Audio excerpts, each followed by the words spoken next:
Hello and welcome to episode 241 of the Chall podcast. My name is Preston Byers, and as always, I'm joined by my co-host Justin Binkowski. And on today's episode, we have more than we could ever have imagined to talk about.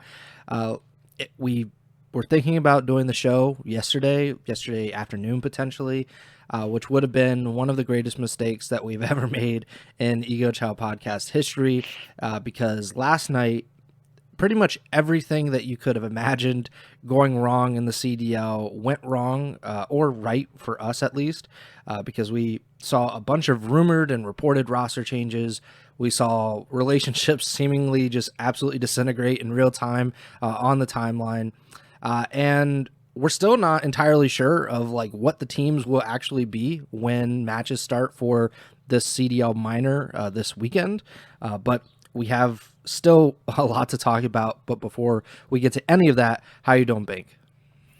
Yeah, doing all right. Like you said, I think we're 2 for 2 now recently, and trying to proactively schedule the Ego Child podcast because I forget what happened last time, but there was something also recently where we were like thinking about when we should do it, and then we held off for a little bit. Oh, it was just the last RosterMania period, and we wanted to give it a little bit of time to make sure some stuff happened, and then that ended up working out. But now this is taking it to a whole nother level because, like you said, you know, basically last night was one of the most entertaining nights on COD Twitter in a very, very long time. And I was essentially watching Zuma's stream, and he had a bunch of people in there, and I was crying laughing for a solid 2 hours last night, just absolutely cracking up, and lot to dissect. And then, even beyond what we got last night, we got a major move with Miami that was anticipated, but still a lot to discuss there. And then we got a minor tournament in a couple days, so a lot to jump into. And I know you got limited time, so enough yapping out of me. Yeah, until last night when Twitter started popping off, I think we were both anticipating, just discussing the Miami move at length and maybe whatever else might have come across, but that seemed to be like the bulk of the show, and then breaking down the minor and all of that. But no, like definitely not. Like we'll definitely talk about it on the show, but that's like third or fourth on the list now because of everything that happened. I think first and foremost we have to talk about what set it off, and it was this report by Breaking Point. Shout out to Ronnie Intel. It was at 8:44 p.m. And he said, according to multiple sources, the French organization talking about Genomates is preparing to move star SMG Travis Neptune McLeod to the bench as they explore a change to their starting lineup. In his place, Genomates are actively targeting Toronto Koi standout JoeDeceives, a player who was already at the top of their wish list during the last offseason and has remained their dream pickup ever since. The situation remains fluid, but all indications are that Genomates are serious about pulling the trigger on this blockbuster move and are working behind the scenes to make it a reality. So, obviously, just from that point of view, we have Neptune, who I think has had a pretty good season. Definitely not like the MVP caliber season that we saw a year ago from him with Vancouver Surge, but like that's not really what we expect every year, I think, from any player really. But like, so he's done pretty well. JoeDeceives obviously is. I think if Toronto was a better team overall and had better performances on LAN consistently and were able to like actually win championships, he would certainly be in the MVP conversation, and I'm sure he'll get some votes and all of that. But this is like one of the biggest midseason moves that I can think of, and one of the most surprising midseason moves that I can actually think of in CDL history. Just taking this, and we'll kind of Yeah, talk yeah. about like the aftershock of this. What did you think of this? What was your reaction to this news?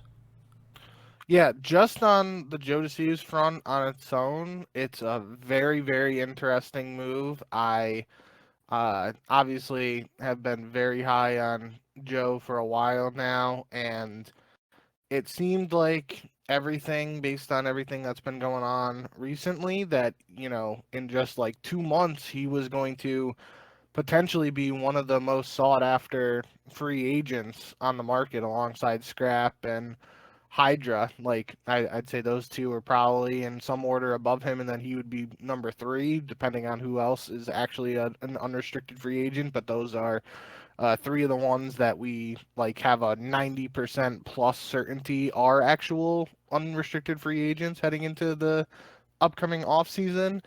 And now I mean, is this just a move for the rest of this season? Is Joe signing a long-term extension with Gentlemates? There are a lot of questions here that we don't know the answers to, quite frankly. I mean, it seems like it's not even a done deal that Joe is going to Gentlemates right now. There are other moving parts here, and nothing official yet. But assuming that his end of the deal does go through and he goes to Gentlemates, I will be interested to see um what sort of situation he finds himself in from a business standpoint, and what that means for his prospects as a free agent, or I mean, obviously, if he's not a free agent because he signs with Gentlemates now, they have a star piece to build around. But then, how does that impact the free agent market uh, elsewhere in the offseason? Does that entice Gentlemates to go after someone like Hydra, who they probably, you know, are going to be interested in? They seemingly were interested in him when they first entered the league last year. Obviously, he's a French player. Um, so a lot of moving parts there, just from the JoeDeceives angle, and there's even more to dissect.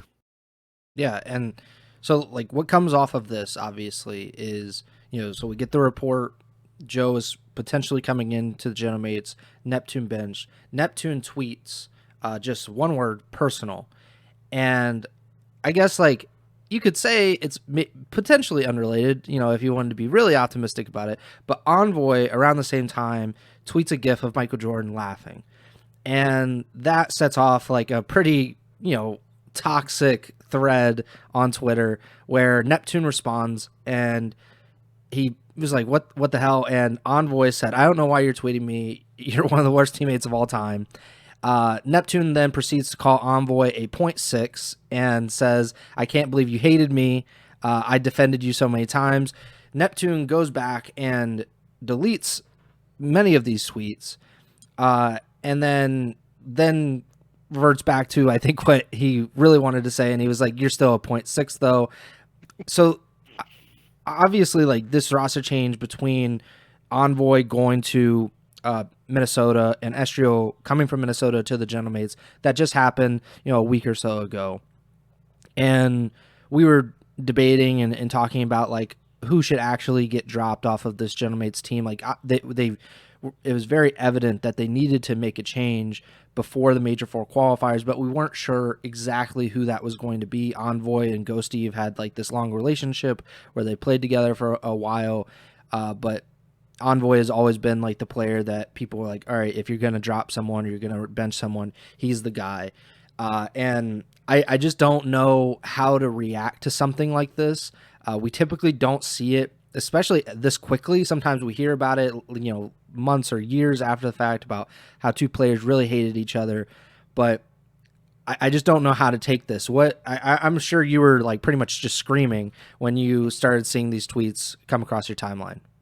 I mean, first and foremost, I think the biggest thing I have to say, and I'm sure you'll agree with me on this too, is I got to go hand up and say I was wrong from very early on in the season.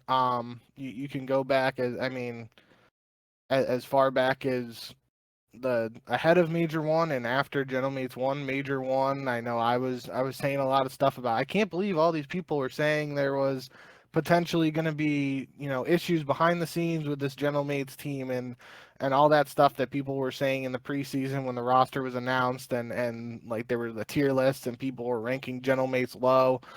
Both of us were like, we think this team's nasty, and I mean that kind of, we're just not privy to that same information that some of these other people have behind the scenes, and I guess that makes sense. So I was definitely you know, in hindsight, off on that. I mean, I do think it worked out for a little bit early on in the season, obviously, because they were able to hoist a trophy. But clearly, this is a prime example that there were very, very big issues behind the scenes, chemistry wise, teammate wise, and that sort of relationship there, at least between Envoy and Neptune. And it certainly makes you think um, what else could have been going on behind the scenes in that camp, or what else could have been leading to their issues uh, in these games when they started struggling during those major two qualifiers.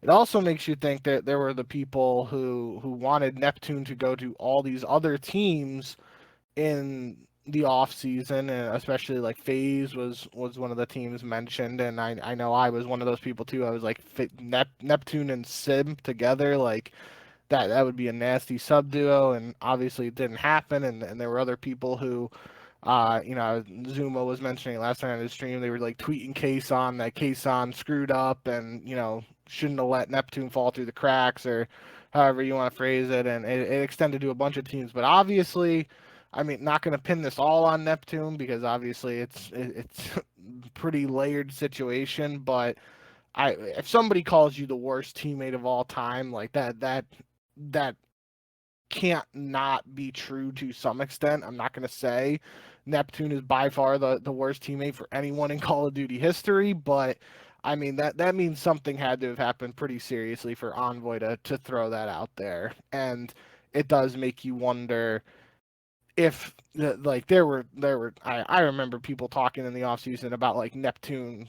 I can't even remember the exact thing, so I don't want to say it, but it was like, stuff involving girlfriends and stuff like that was reminiscent of some of the Haggy days. And whatever the case may be, it certainly caught my attention now much more than it did earlier on. I was very much of the mindset that like these guys should be able to be a very good team regardless of what people think is going on behind the scenes. And it obviously caught up to them, and it led to this. And you know they did get a championship at the end of the day, and they being Neptune and Envoy here, produced one of the most entertaining nights of COD Twitter in a very long time. So I'll take that as a W as well as the major trophy. But yeah, definitely wasn't expecting this to go down this way, and it definitely makes you wonder.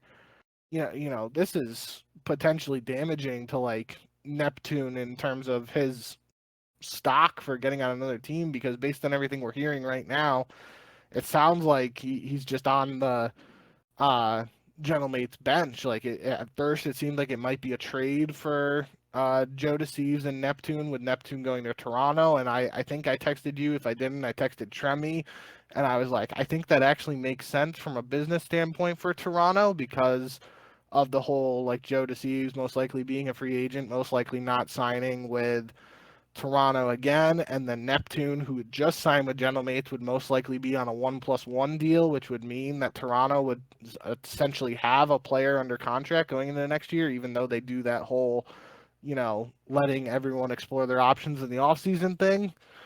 But now I mean, is Neptune going back to challengers? Is there's a potential Neptune to the bush, which that would be electric. But yeah, there's so much going on here, and I think first and foremost, that's the biggest thing, is all those people who said there were going to be chemistry and behind the scenes issues with this Gentlemates roster. I guess you were right. I think we can take a W on them winning Major One, because like that validated what we were saying, but also we just take an L on the long term implications of the roster construction. But overall, like we came out of it and like we didn't win or lose anything, so I think we're fine. But yeah, it does make sense if you factor in what seemed to be just a lot of even if it wasn't spoken about, but there seemed to be a lot of like contention and conflict within this team. If you're just looking at the Twitter posts of these two players in particular, And then you add in Sib, who's had his fair share of, blow-ups and like controversies, and like has not always been lauded as like the perfect teammate. Ghosty has certainly never been lauded as like the perfect teammate either. So like a lot of stuff have seemingly boiled up, and you can point to like where they were in the season after Major 1, and I think they were all right for the first few weeks into the Major 2 qualifiers, and then it completely went off the rails.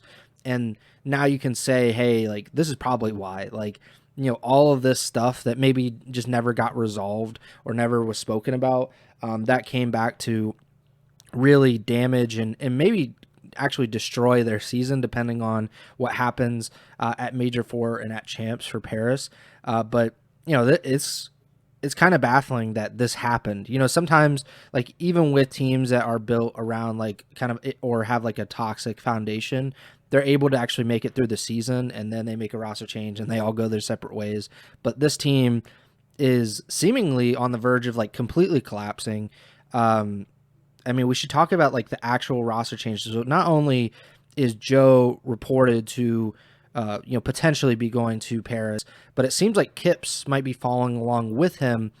Like I think we should preface all of this by saying like it's really a lot of rumors, and it's not even that these rumors are like not valid. I think that there's a lot of truth to these rumors, but also minds change so quickly and the roster changes happen so quickly that it's hard to keep up with it, especially if we're recording this at 11:30 Eastern. I know you said scrims don't really even start until this afternoon. Yeah. So like that will give us a better indication of like who's actually playing with who's actually going to team together for the minor.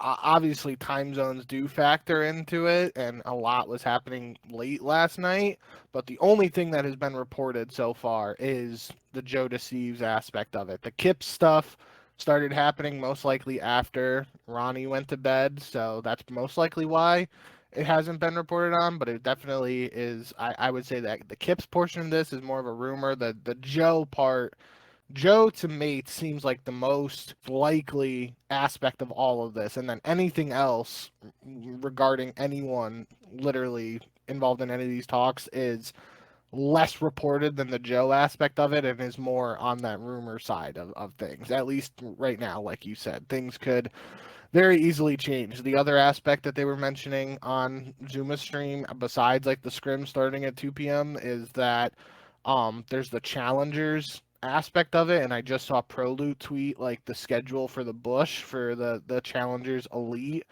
and he said, just mentioned 25 minutes ago in his recent tweet, that they'll be live today with their new fourth. So obviously that has its own set of implications we'll dive into, but like there's going to be stuff coming out, and a large part of it has to be because of the roster lock, and that was an interesting aspect too, is that a lot of things we've heard um in recent years has been like that Monday before the week is a roster lock, but maybe it's something different for the CDL this week because it's a minor tournament and it's not the qualifier matches where we've had that like reported or alleged Monday roster lock.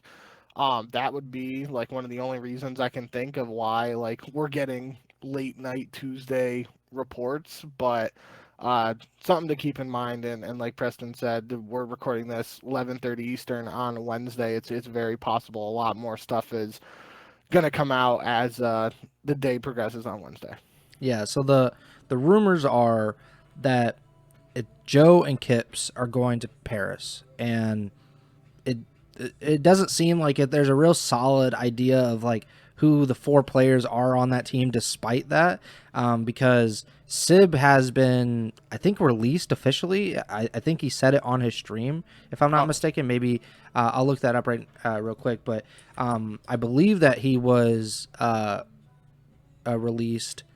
Yeah, so CDL Drama Central, I can't listen to it on stream, but he said that he was confirmed to be dropped. I'll put the link in the notes if you want to listen to it. But let's say that is true. I didn't get to confirm that, but Bink can. So let's say Sib gets dropped, then obviously Neptune is benched. That would leave a potential for of Ghosty, Estriel, Kips, and Joe. And I texted you last night when all this stuff was happening, and I quote said, Kips, Joe, Ghosty, Estrio is pretty hot. And you said I'd be all in on them winning champs. And I think that's kind of where we both are, honestly. If this four were to come together, despite the lack of practice that they would have, especially relative to Optic Texas, FaZe Vegas, LA Thieves, some of these top teams that have been competing all year long with pretty much the same roster. Like LAT obviously made a change, but that was pretty early in the year. Even with that said, I would still feel very comfortable saying, hey, like GeoMates actually could be like a real player when it comes to Major Four and champs, especially. How would you feel about that four of Joe, Kips, Estrio, and Ghosty if it were to come together for Paris? Yeah, I do think however I phrased in the text to you was a little exaggerated. I still think, if I was a betting man right now, you got to bet on Optic to be the most likely team to win the biggest events of the year towards the end of the season here. Um,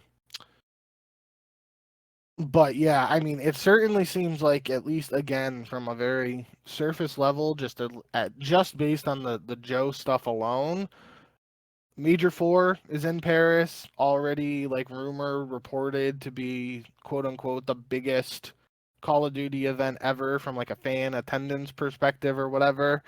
Then you got Champs. Obviously, Champs is Champs. Don't have to explain that. And then EWC in Paris instead of Saudi Arabia. So two events in Paris over the next couple months.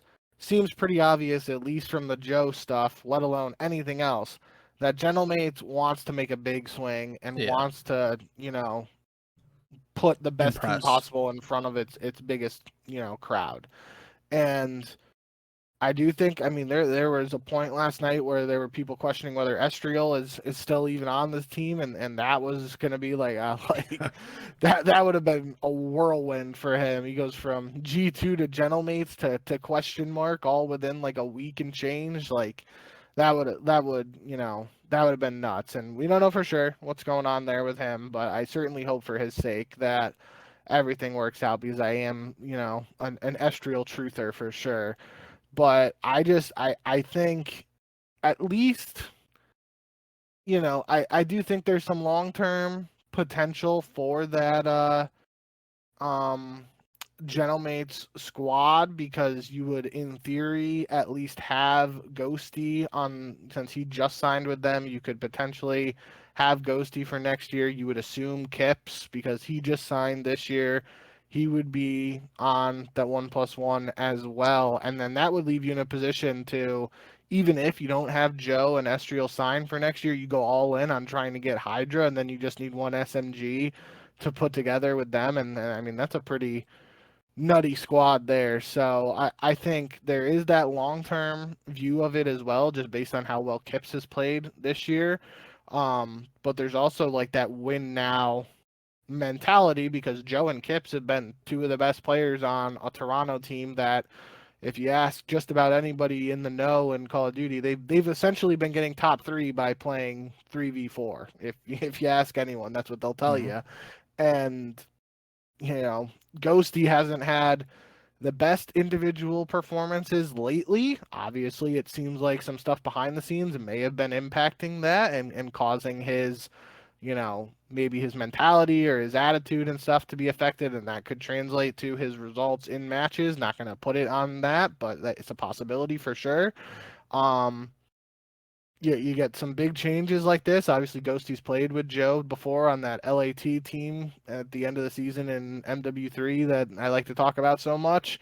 Um, I think this Gentleman's team has to have a very good shot to find some success. And especially, like I said, 2 of the 3 events remaining in Paris, it would be pretty electric if Gentlemates was able to make these big swings like this, and it translated to another trophy being lifted. And then if that trophy is lifted in front of that Paris home crowd, that'd be a legendary moment in COD for sure. This roster change or potential roster change feels like something that happens in the offseason where you have two players from one team. You have another player like Estriel that just came from Minnesota, and then Ghosty's like the one that stays. That's not something that you see mid-season, right? That's something that you would see in the offseason when all of these rosters kind of blow up and everything. But it really speaks to what you were talking about, that Paris wants to make such a big impression when they go to Paris. Like the Gentlemates want to hopefully win this event at Major Four, and now that EWC is in Paris as well, I think they would love to win that additionally. But it is just incredible. Like if this four were to come together, I do believe that they're in at least that second tier. I still would bet the Optic wins. Like I'd still have them in that top tier. Like if you go back a few episodes to our power rankings, I'd still say Optic is in that like S tier, and then I think Gentlemates would probably slot into that second tier with LAT and FaZe. And that's probably where they should have been all season long, but obviously so much has happened, it seems, behind the scenes that has really bled into their performances and really kind of limited what they could do as a team. I do want to say though, just on like moving past Paris, the other side of this equation is Toronto, and I don't know what the fuck they're doing. I am baffled by all of these decisions for the Koi. So let's just take it at face value, right? Like let's say that Joe's out, Joe's going, Kips is out, Kips is going. So that leaves just two, CleanX and Insight. All right. They've been there for the longest. It makes sense that they would be the last two there if you're just like looking at like the tradition and all that. But you just said, and what we've been saying all season long, is that Insight has just not been good.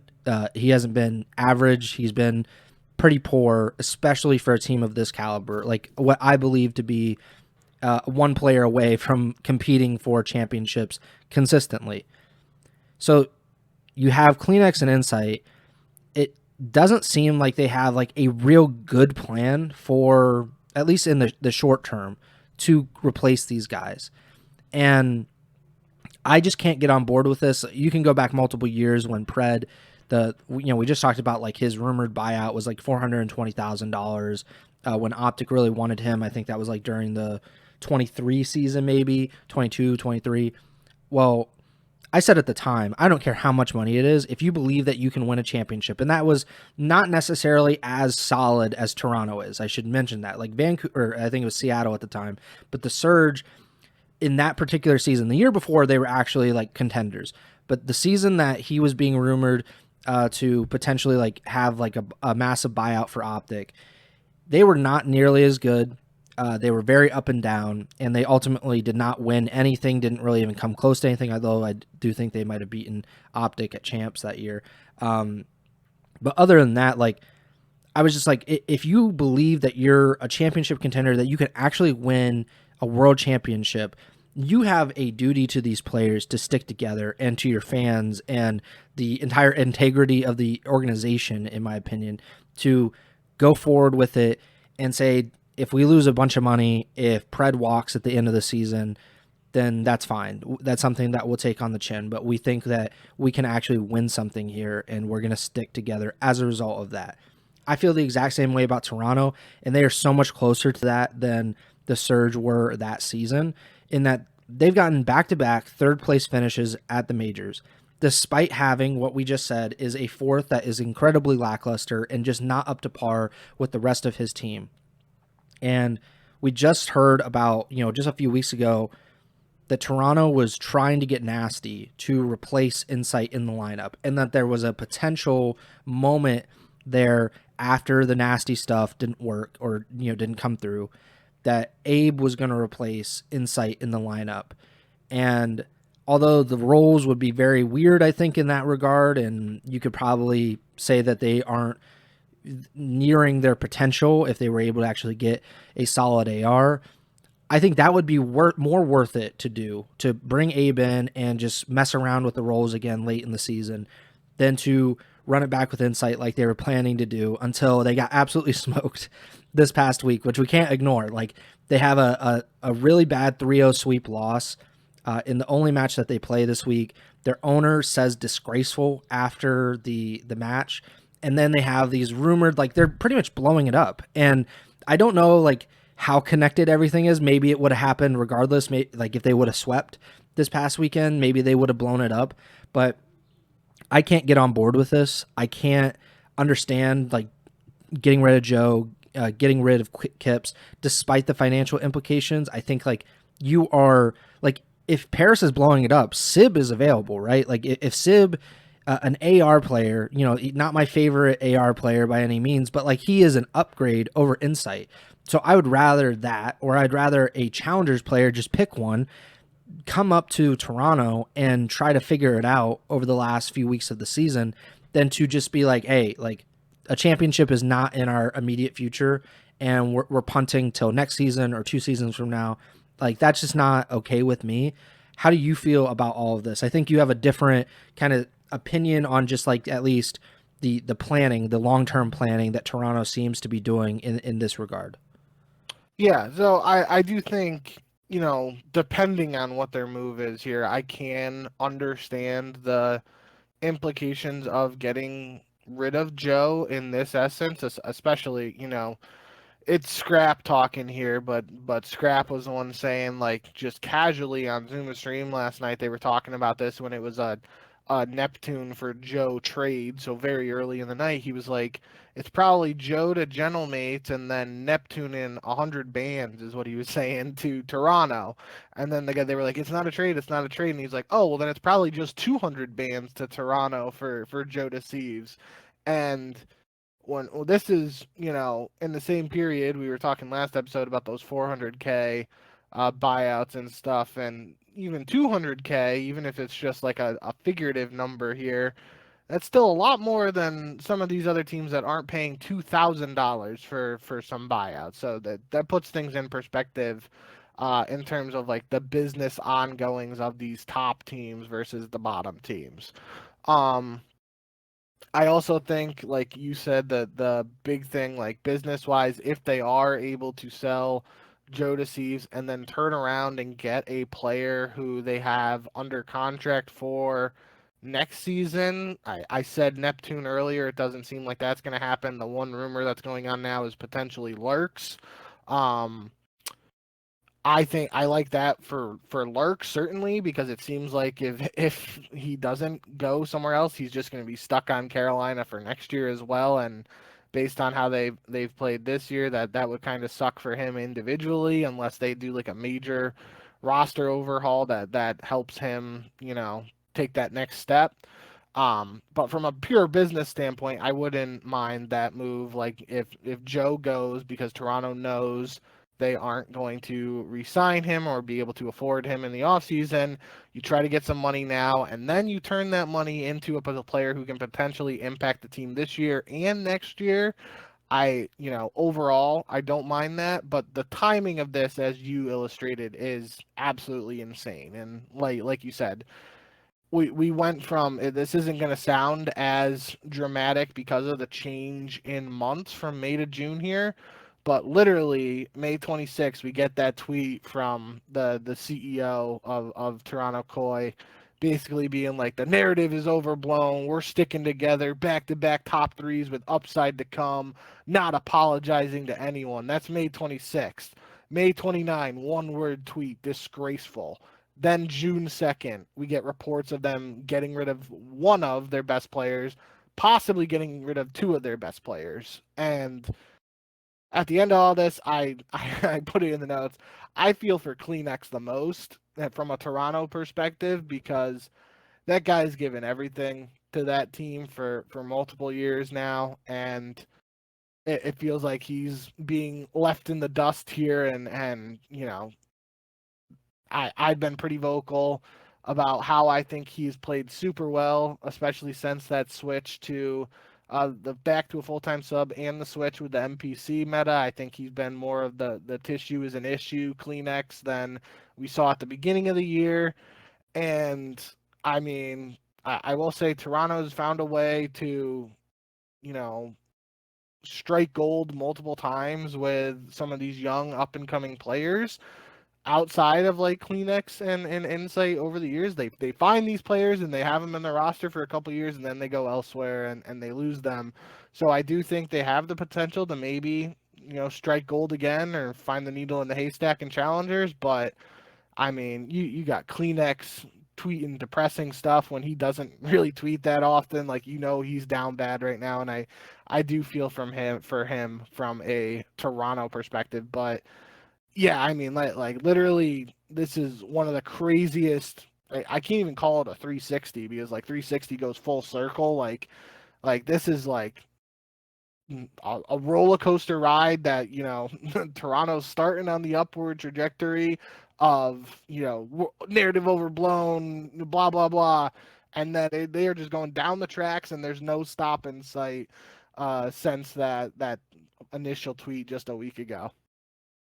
Yeah, so Kleenex, he tweeted, this year has been a sick joke so far. Actually can't believe it. That's what you were referring to. And I mean, like, there's no other emotion that you can feel in this scenario for him other than just like real sympathy. Just like, this team should be, especially at this point in the season on June 3rd, they should be gearing up for Minor 2, but they could potentially win that online tournament, then look toward the end of the Major 4 qualifiers and Major 4 and hope to do as best as they can. And I think it was realistic that they would get another top 4 finish, maybe even 3rd place again.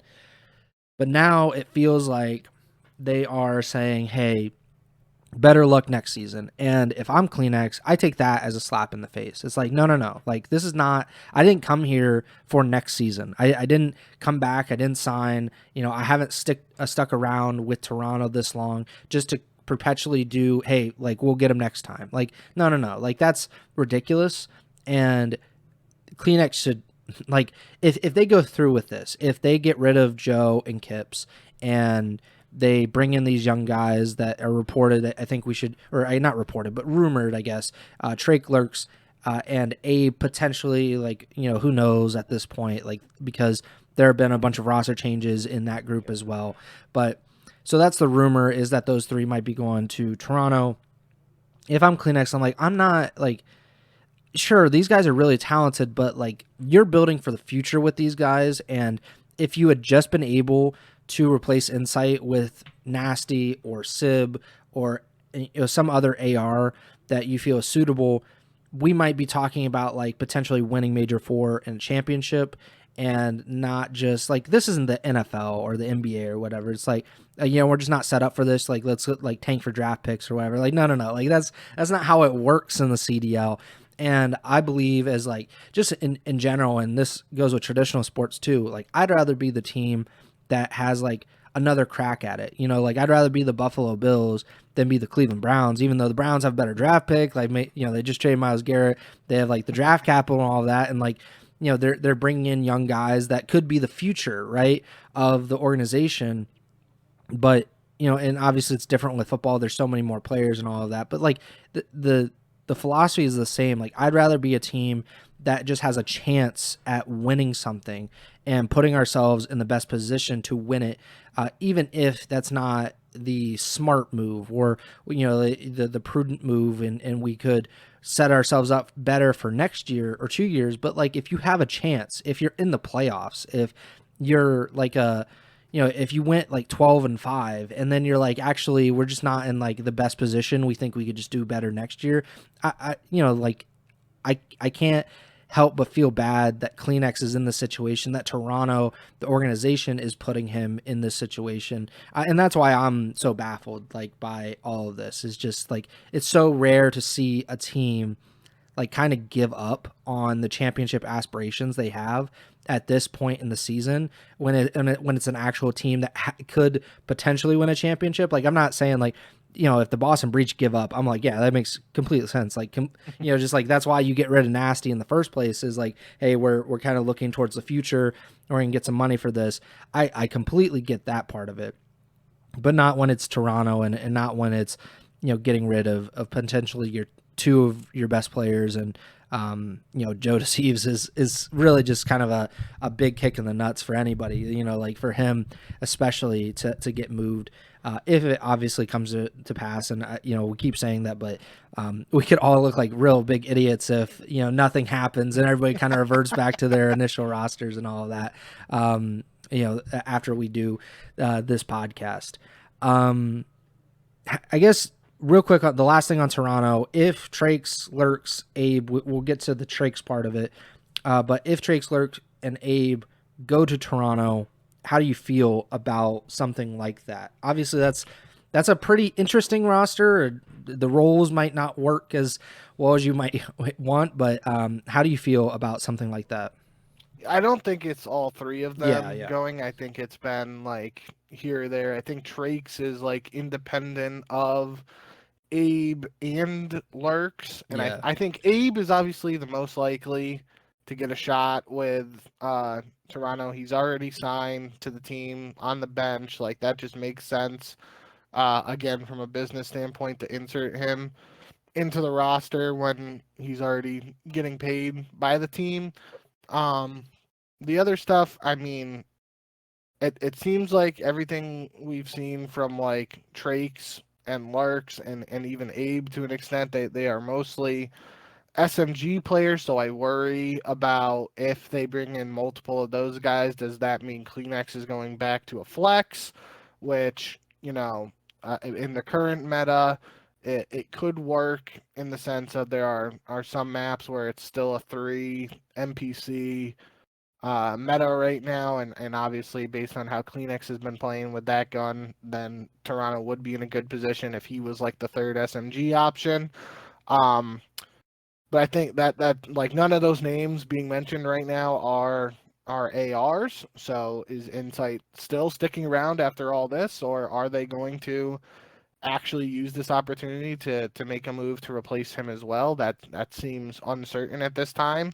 You mentioned Sib, and I mentioned it too. Like if Sib actually is dropped from Gentlemates, he seems like a slam dunk pickup for Toronto if they are trying to win right now. And that's like you said, if they aren't trying to win right now, which I think they are in a sense. I don't think they're like totally giving up on the season, but I think it's like somewhere in between, like going all in on winning and going all in on tanking. Like they're somewhere in Yeah. the middle there of, yeah, we still want to win, but the hedge your bet a little bit. So I could see them not wanting to go after Sib for that reason, but at the same time, if they do have aspirations of lifting a trophy this year, I think Sib would be a great pickup if he is actually released by Gentlemates, especially if he's released by Gentlemates and he's like free and you can just sign him for, quote unquote cheap for the rest of this season. Like that would be a slam dunk in my view, at least. But yeah, outside of that, I mean, I was just saying it too, and I wasn't even thinking about it. Like, I'm not going to give Toronto all the credit for the Kips revelation or whatever, but like they have had success this year already in identifying a challengers player who is immediately, if not the rookie of the year, he's most people's number 2 for rookie of the year, or at worst the number 3. Um, so like they've already had success in past years and this year already in identifying challengers players who can succeed in the league. And I think that goes back to what you were saying earlier, like find a challenger's got AR you can get in and see if he just gives you a better shot than what Insight has been giving you outside of his, pretty legendary performance at the Birmingham Major. But it definitely seems like this is a wait and see moment here for sure. I think that's a better way of saying it, is how you phrase like going all in. And so I should say that the rumored guys that Toronto might be picking up, like those are really talented players and they could still compete and be competitive and all of that. But I think it's better to say like they're not going all in. Like Paris definitely seems like they're going All all in. in right now. Yeah. And we both respect the hell out of that. It's like, hey, like you have potentially one shot at doing this. Like some players might never get to this point again, might never be this competitive, and might like Kleenex, like he's been in the league for a long time. And I'm not like putting a jinx on him or whatever, but like we've seen players that have been in the CDL eventually like just kind of lose their touch and aren't able to get back to where they were, and certainly never get back to like the level of like championship contention that like Toronto has been on. So like for Kleenex, I think it's like, hey, like I've been to like a champs grand finals, like I've won events and everything, and been one of the best players in the CDL for like the last 5 years, and yet like we're not like pushing the chips in at this moment. That would be very hurtful for Kleenex, and I mean it seems like he's pretty annoyed by what's going on now, and I just don't think that when you are at this point in the season and you've had the performances that Toronto's had on LAN the last two events, that you expect them to do something like this. You expect something like Paris and for them to be like, hey, like we'll blow up this entire roster with 4 weeks to go in the season if that means that we could potentially be in a better position to win a championship. And I think that's kind of the philosophy that I think, if we were doing an Ego Chall podcast CDL team, like, I mean, we'd have like 17 cents to our name, but we'd certainly be using all 17 of those cents to pay Doug Sensor Martin to take us to champs. So I think we just talked about Traixx and like the potential of him going to Toronto. That is only enabled by him being officially dropped by the Miami Heretics. And I watched the video in which Lucky, the coach for Miami, he explained the reasons for why Traixx was being dropped, and in replace, ReeaL was coming in, which we expected ReeaL to be in the roster, especially coming into this week because Miami went 0-2 in the first week of the Major Four qualifiers. And not like expectedly, but like those matches certainly weren't easy, and they have a much simpler path the rest of the qualifiers. And they play, I think, Vancouver in the first round of the minor, the second minor, and they went to the finals of minor one. I still think they can do that, and it just made a lot more sense to get ReeaL in the roster this week as opposed to next week or waiting even further. That just gives you less practice time, less official matches. So it made a lot more sense for him to come in now. But I thought it was really interesting what Lucky was saying. Obviously, it's translated because they're speaking Spanish, but like they put the official translation on the video. And the thing that really jumped out to me, this is like a 6.5 minute video, but the one thing that I was like actually like kind of stunned by was the use of the word cronyism, which I'm like, I don't even know if any other CDL player knows what this word means. I didn't know what it meant. Yeah. I was like, this is maybe it is a more common word spoken in the Spanish language. I will give it that. But like this seemed to like, I just couldn't imagine literally any other coach or player saying this specific word in a video talking about a roster change. But Lucky said that there was no cronyism involved in this, meaning that this is not just because like we're boys with ReeaL and more specifically, I think that Metals is like boys and he's been on this team forever, and like we weren't just keeping him on the team as a result of this.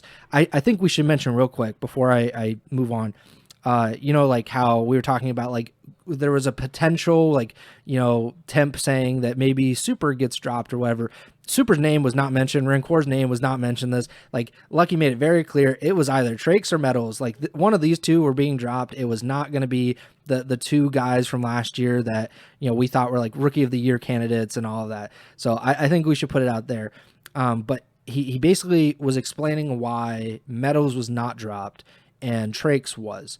And I mean, I can't argue necessarily with some of the explanations, but basically said Metals, we don't need him to be like the biggest and best. He's the glue of the team, basically, is how he explained it.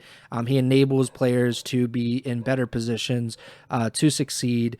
And he also basically said that they needed to speed up as well. So that was why ReeaL was coming into the roster, and that ReeaL essentially is kind of like a calming influence, it seemed like, for this team. And that, that's kind of funny considering how, messy everything got in the offseason. But he said that ReeaL was essentially like a leader in that if he's in the team, that he can kind of calm the guys down and make sure that they're working together, which is just profoundly interesting, obviously, considering we don't know much of the dynamics between some of these players because they don't speak English in the game or like, especially publicly, they're more in the Spanish language area. But how do you kind of view this? Because I would assume that it was a pretty interesting video for you as well to kind of understand what's going on in the Heretics camp.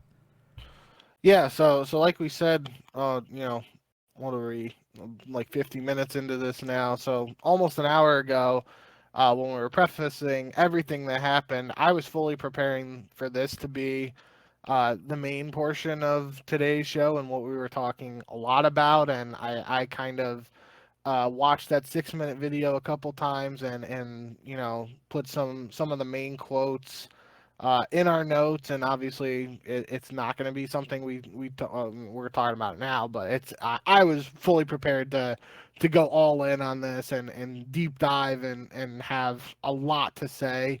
I still have a lot to say, but I think I have calmed down a little bit and can condense my thoughts to the extent of, first and foremost, I'm just absolutely mind blown that not in the sense that they uh, are replacing Traixx with ReeaL, but that they actually just full on dropped him. That makes absolutely no sense to me from like a business standpoint or from a team building standpoint. Like this guy was before Kips and Neum entered the scene just a couple months ago. Uh, he was essentially running away with the rookie of the year, and obviously things have changed in that regard because of Neum and Kips essentially exploding in their CDL debuts, but still at worst he's in the top 3 for rookie of the year, and he is just dropped and out Yeah. there ripe for the picking for some other team. And obviously there is like the language barrier potential issues that could come up. It seems like he's got uh decent English from what we have heard in interviews and stuff, but obviously, I don't know the guy, so I don't want to speak too much on that, but that is something that could be a concern or something that teams have to consider if they want to pick him up.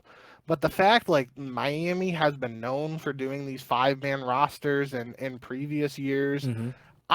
if they did, which obviously they go down this route of choosing to replace Traixx with ReeaL instead of Metals, I would be okay with that decision if they kept Traixx on the bench and they try out this roster, and then over these next couple weeks, like, it doesn't work out, they could go with Traixx inserted for Metals and see if that works for the biggest tournaments of the year after the fact. But now they seemingly don't even have that luxury because they've just straight up dropped Traixx.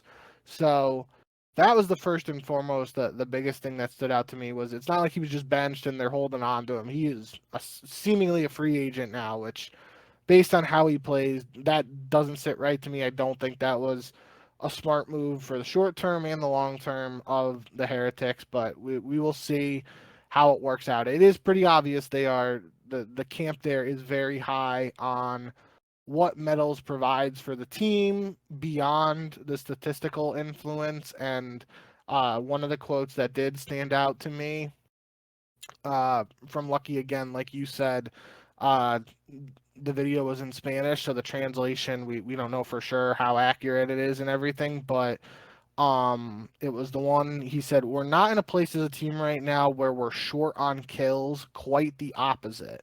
We need to be smarter with the kills we're getting, and above all, pick up the pace and how we're playing, and Metals is a big part of that."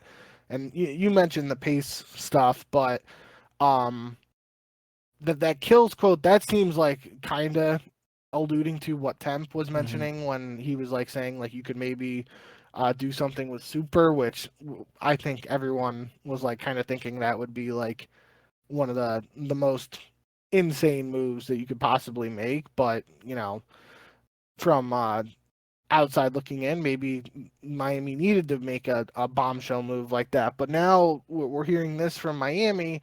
that they are at least aware of the situation, and that they're not struggling to get kills, but they're struggling to get meaningful kills and translate those kills into like advantages on the map and better positioning and setting the team up for success. So I think that's interesting. They are aware of potentially one of the biggest issues for the team right now, and it's a different game and a different meta. That's one thing I've said with this whole ReeaL situation. I think he'll be in a better spot individually with the NPC than what we saw from him early in the season with the Dravic. But this is a team that, towards the end of last year, was this exact 4-man squad was playing very well in Search and Destroy. If they are able to find even a sliver of that same success in S&D and take what they've learned over the year and improve in a couple of modes, this could be a dangerous team.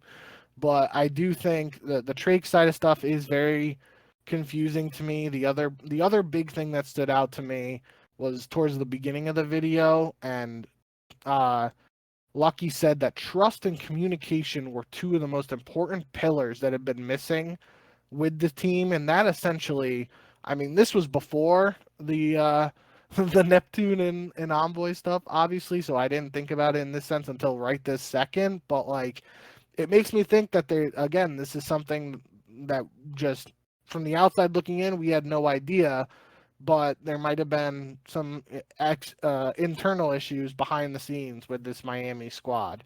Um, if trust and communication are being questioned, quote unquote, for this team, and they think getting rid of Traixx is going to improve that, quote unquote, trust and communication, I guess we'll have to wait and see if that actually does make an impact. But the one thing too, I'll just throw out was that during the video there was a quote that said, "If you could watch the matches and scrims, you'd have a much clearer picture of it all." And that was the first moment where it clicked in my head, where it was like, okay, yeah, maybe this translation isn't, the most accurate or 100%, because obviously we are watching the matches. We obviously don't get to watch the scrims, but we do get to watch the matches. So that's when I was like, okay, I got to take a step back, and there might be some slight nuances to some of this phrasing that's off here and there. But at the end of the day, it does seem like the overall summarized viewpoint from the Miami perspective is there were some issues going on behind the scenes with this team.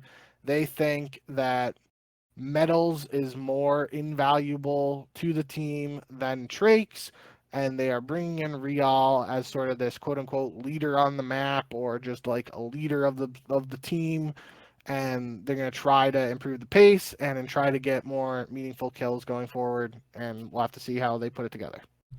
When I was watching it and with you talking about it, it really emphasized what I think is the biggest part of this, and something you touched on. It's like all the explanations as to why Metals stayed in the team over Traixx, I think, can almost all be cast aside, except for this idea that this was the exact team from last year. And this was, if ReeaL had not signed with Toronto and broken his agreement, this is the team that they would have started the season with. And this is the team that they probably wanted to start the season with.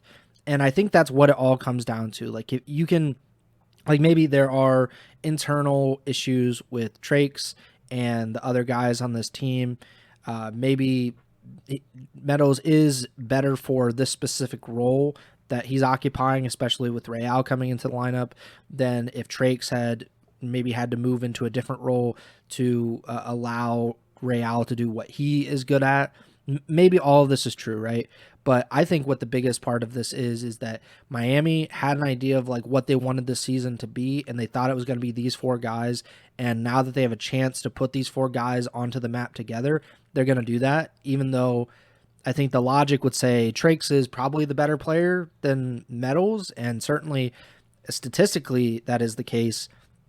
But that I don't think that really factored in to like what Miami was doing here. And I think it was just, hey, we want these 4 guys, we're going to get these 4 guys, and if we screw it up and if this doesn't work out, which I think there's a really good chance that it doesn't work out, because ReeaL has been like obviously mostly in challengers this season, and who knows like what his mindset is, considering I think there were a lot of great expectations for him on Toronto, and like that failed miserably, and then he went down to challengers, and that's been the case ever since. And obviously, the Miami guys, like it's been a much more negative season for them as a whole than it was last season when they were able to beat LAT and FaZe and be like a top 4 team by the end of the season, and they're not really there, like not really close either. And I think we should also mention Lucky did say like we just haven't been able to translate on LAN. Like he's like we're having some success online, and then we're just not seeing it kind of come together when we're on LAN. Which I was like, yeah, obviously, like that's pretty clear just by watching these matches that you guys are. I don't know. There's like some kind of mental block or whatever, where the play styles don't match up when you get to LAN. But yeah, they're in a really interesting position. I'm very happy for ReeaL to be back. I think that this was the right move in like bringing him in. It remains to be seen if replacing Traixx with him, it will be the correct antidote to the team, but we will have to see. Any other RosterMania stuff that you want to talk about before we move on to the minor? I don't think so. I think the only thing that's left, I tried to go back in the VOD from Zuma's stream last night, and he did like a notes page on his computer, and there's obviously like lots of rumors and question marks and stuff. But I think at one point, towards the end of the stream, he had Rafi join the call, and I didn't watch this part of it, but I believe Rafi mentioned that 2 OMIT players were quote unquote seeing traction as potential options for some of these teams. So I found that interesting.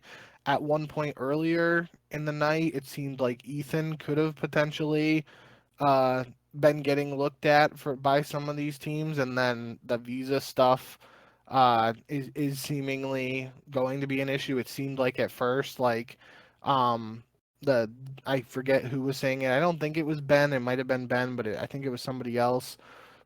They had a similar thought to what I said after last tournament, in the sense of maybe it'd be easier to get a visa for him situated to play in the Paris major if he's already in Europe. I mean, he might not even have to get a visa or however that works over there, but he wouldn't technically need to get the US part of the visa until champs. So that was one thing I had mentioned at that time, but obviously it seems like that's going to be a an issue that keeps Ethan most likely out of the CDL this year, but he still should be a name that's high on people's priority list heading into the next off season.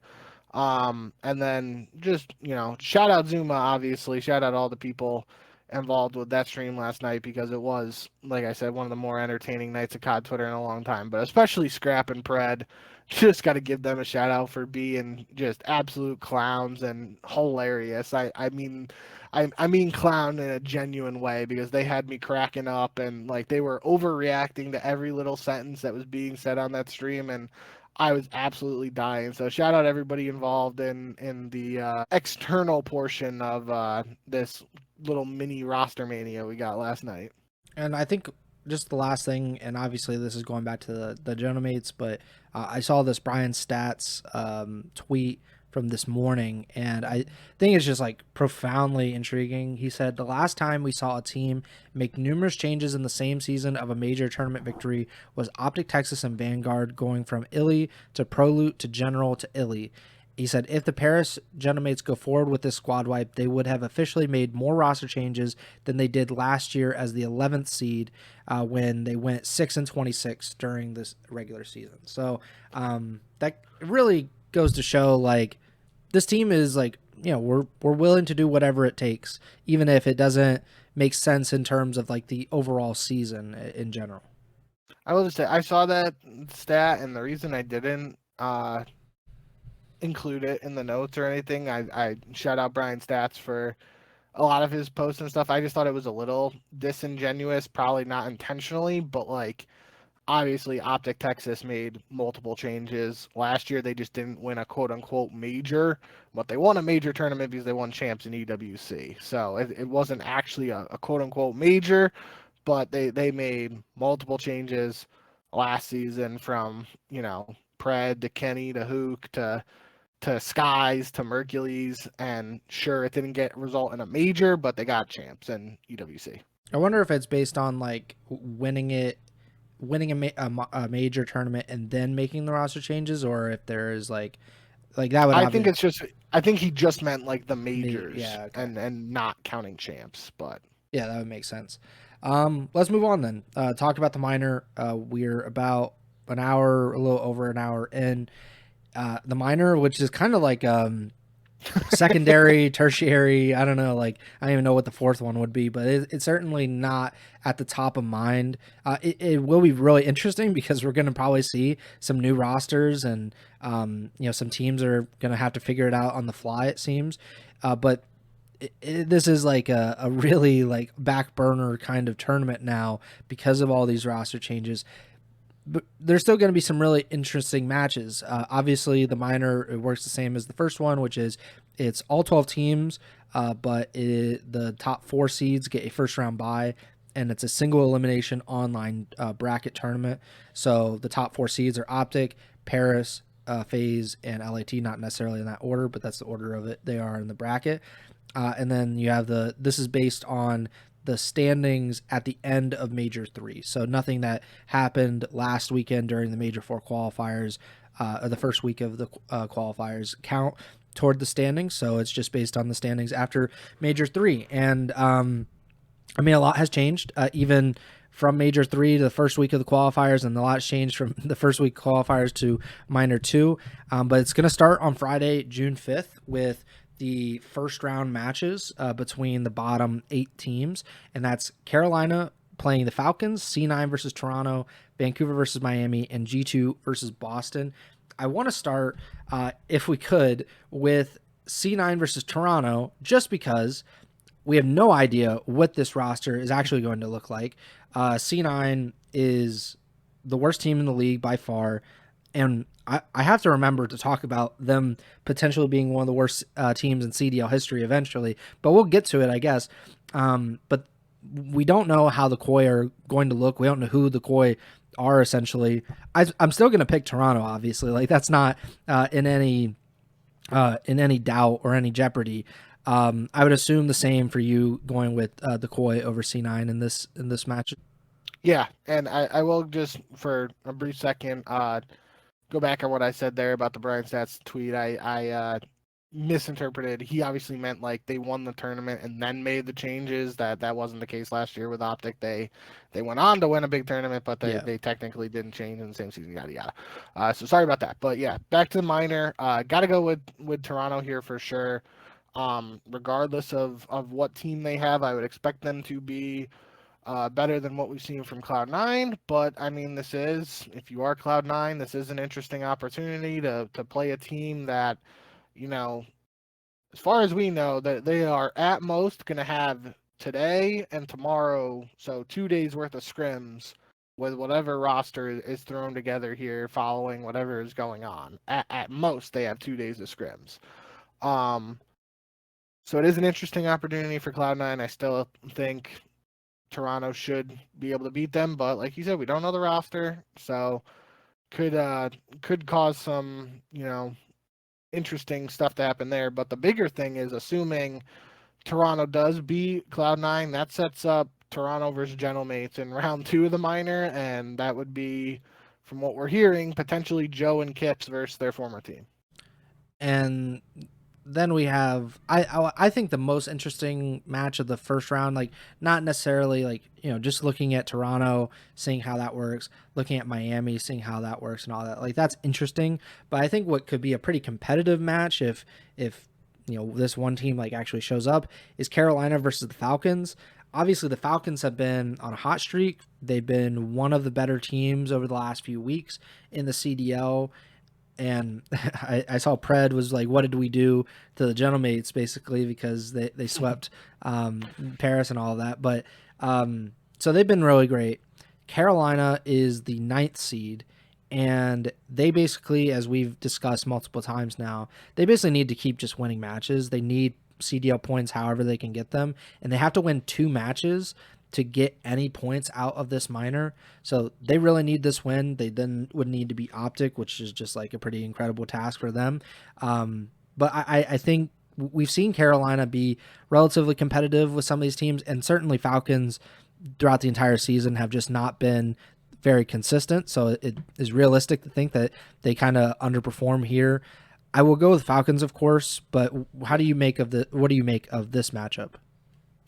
Yeah, I think you got to go with Falcons here. I mean, Carolina was able to pull off that upset. I mean, what Pred's saying, what had Falcons done? Like Carolina, you could be like, what has Carolina done to trigger this RosterMania with Toronto essentially because they beat them last week. But yeah, like I basically been saying for a couple weeks now, and especially recently, that this is like a must-win minor for Carolina if they want to have a realistic shot at champs. Obviously, there would mathematically still be the possibility of them winning out of their qualifier matches to end this qualifier stage and then winning Major Four, and that would mathematically keep them in the hunt for champs. But by getting as many points as possible from this minor, that is the only way Carolina can realistically decrease the separation between them and the eighth spot and make it more within their grasp or within their reach to grab that last chance spot. I don't think they're going to get it done in the end. I think No. it's too tall of a task right now. But if they won this minor, got those 30 points, they would only be 30 points behind Miami, assuming Miami like doesn't make it to the finals of the minor.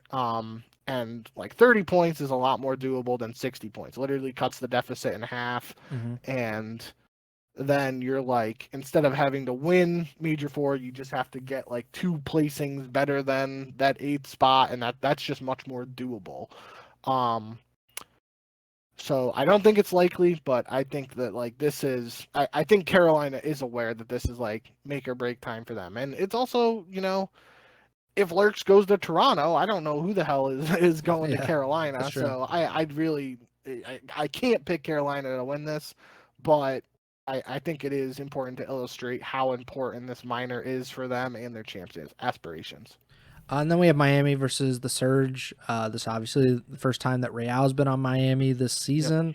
Gonna go with the Heretics. Like that's not really up for debate. I don't think. No, yeah, I think a lot of these, even though there's roster changes going on and we don't even know for sure what the rosters are. I think a lot of these first round matches are pretty straightforward. So yeah, I'm taking Miami here. Excited to see ReeaL back in action, and especially like I said, excited to see ReeaL with that NPC. If that there are a lot of fans out there who maybe like they just started watching the CDL this year and whatnot. Their first taste of ReeaL this year would be him like absolutely getting stomped at Major Yeah. One at the start of the year. So I would love nothing more to see Super Saiyan ReeaL come back out, drop a 40 piece map one with the NPC, and that would be awesome. And then we have G2 versus Boston. I mean, it's a pretty interesting match just based on Boston going 2-0 last week, and Purge looked decent. And, obviously he was joking and not really joking when he said, like, he was about to be dropped if, the bad performances continued. But yeah, I think G2 is definitely the favored team here. We just didn't get to see very much of them with Nasty and Envoy last week. Yeah, gotta go with G2. I mean, technically, Nasty against his old team here. Not really a revenge match or anything, but um, it could be his opportunity to be like, yeah, I'm gonna beat these guys who were holding me back all year. Not seriously, but maybe slightly seriously. Um, but yeah, like I said, I think these minor tournaments we always have these conversations where it's like seems like straightforward this stuff, and there's always just one upset that happens because it is a best of one tournament and it is an online tournament. So we're going with chalk and across the board and probably chalk, in the second round as well. But it is important to remember, like even last tournament, Miami went on a bit of a run, and I think Thieves maybe had an upset in there just based on the seeding. I can't remember what seed they were for the first minor of the year, but uh, yeah, I think maybe Friday might not. Friday is going to be interesting just in terms of like it'll be the first time we see what these actual rosters are, especially if stuff isn't like announced today. And then we'll get into the good matches on Saturday, which should in theory set us up for some very interesting high stakes matches on Sunday, where potentially we see some of the new lineups face against the top dogs. Yeah, I think I should also just mention that you said it might not be a revenge match for Nasty, but it might be like a thank you match. Like, thank you for freeing me from this hell. And we don't typically see that, so maybe he'll like throw the match on Friday just True. to help Boston give them another win. So the matches on Friday start at 3 p.m. Eastern. That will be the Falcons versus Ravens match. That's the first one of the day. And then it'll be Saturday and Sunday. So Saturday will be the round 2 matches, Sunday championship Sunday, and all of that. Who are you picking for the winner of this minor? I'm going to stick with my trend of not picking Optic because I think I'm going to pick Optic to get to the finals and lose, even though they didn't do that in the last minor. Shit. I'm going to go...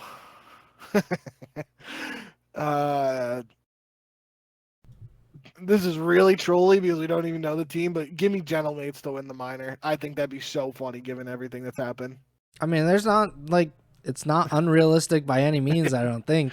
It is unrealistic because I'm literally picking a team and we don't even know for sure who their roster is. But if the Gentlemates do win, then they'd probably beat, like you said, Toronto in the second round, probably beat Optic or Falcons in the semifinals, and then who knows in the finals. We saw FaZe get upset last time. Thieves made it to the finals and won. So I don't think that it's actually as unrealistic if they do actually have that 4-man roster that we talked about earlier. Then I think that actually could happen. Of course, I'm going to go with Optic. I mean, everybody else is kind of melting down around the league, and it seems like they had a really good week last week. I do worry just for the Falcons match, like if Falcons win against Carolina and it's Optic versus Falcons in that quarterfinal match. I mean, we've seen Falcons beat Optic before, and I think they're very capable of it, especially if they're playing as well as they have over the past few weeks. But I'll go with Optic to win minor 2, which would... I mean, we could be continuing a trend here because LAT won minor 1 and then they won major 3. So who knows? Maybe Optic will get the ball rolling and roll into major 4 and win that as well if they win minor 2. Pick them so far this season. We're both tied 151 and 76. Trimmer is still winless on the year.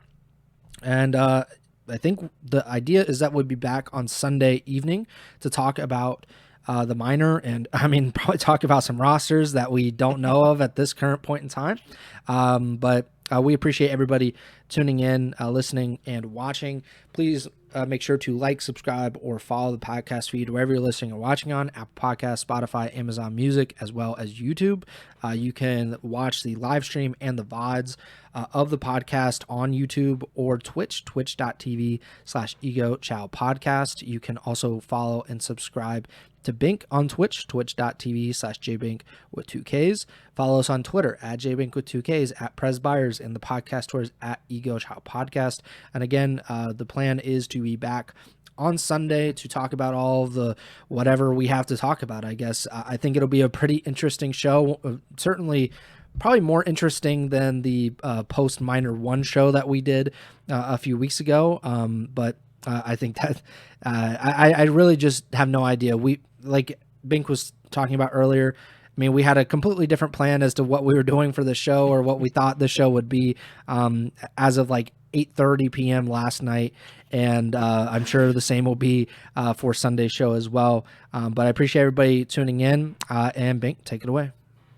Yep. Thank you guys, as always, for all love and support. Up to 308 subscribers on the YouTube channel now, and the last YouTube video we just did for the previous episode, 309 subscribers actually. I just refreshed it, and the last YouTube video is up over 100 views, and it was literally at like 20 or 30 views before everything started going on last night. So I think people are getting a little amped up with everything going on recently and a little unexpected RosterMania twist. And I hope we were able to do a good job of breaking it all down for you and giving our thoughts on everything that's happened so far. But yeah, like Preston said, kind of sucks timing wise that it's 12:30 Eastern now on Wednesday. It seems like you know, in typical Ego Chow tradition, there inevitably is going to be something in the next couple hours that comes out after we're done recording, but nothing we can really do about that. We'll just have to talk about everything that's locked in and confirmed this weekend after we see some of these new teams in action. But it does seem like there will, at the very least, be some new rosters that are locked in, and that is exciting. And if you guys are, big CDL fans or anything like that, please make sure to tune in to the minor this week and like try to open-mindedly approach this tournament, and then potentially if there are calls for feedback or whatever later on, like make sure you share your thoughts on this tournament and what you think about it and potentially how it could impact future seasons of the CDL, because that's seemingly one of the reasons why the minor tournament was brought back this year, because it was sort of a success in the community last year. And if, they keep on having this recurring theme like that of the community supporting the idea of these online tournaments, and it could change up how the online portion of the schedule looks in future seasons. But yeah, enough yapping like me. I know Preston's got to go. So thank you guys, as always, for all the support. We will see you on the next one. And remember to send the chow.